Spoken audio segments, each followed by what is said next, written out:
Medicine जो है वो आपको प्रिस्क्राइब करता है, फिर उसकी डोज बताता है, बच्चों के लिए, बड़ों के लिए। अब बात आ जाती है कहीं किसी जगह पे सर्जरी की भी ज़रूरत पड़ती है, दिमाग की सर्जरी की भी आपको ज़रूरत पड़ती है, तो उसमें सर्जरी करवाना भी बहुत ज़रूरी होता है। अब कुछ रगें जो ऐसी हैं, बाद का तो ये होता है कि वो मेडिसिन से ही कवर कर जाती हैं, तो लेकिन कुछ अलामत ऐसी होती हैं जहाँ पे आपको सर्जरी करवानी बहुत ज़रूरी होती है, इसलिए सर्जरी को इग्नोर नहीं किया जा सकता।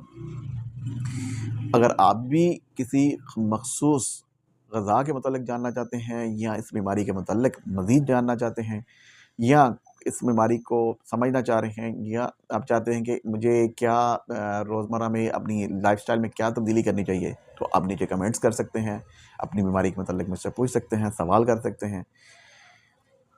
मेरी इस वीडियो को अपने दोस्तों, अज़ीज़ों या उनके साथ लाज़मी शेयर कीजिए जो इस बीमारी में मुब्तला हैं या जो इस बीमारी के साथ गुज़िश्ता कई सालों से जो हैं वो वाबस्ता हैं या उनको इस बीमारी का लाहिक है।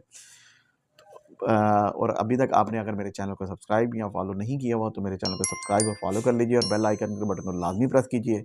मिलते हैं इंशाल्लाह एक नई वीडियो के साथ। अपना बहुत सारा ख्याल रखिएगा। अल्लाह हाफ़िज़।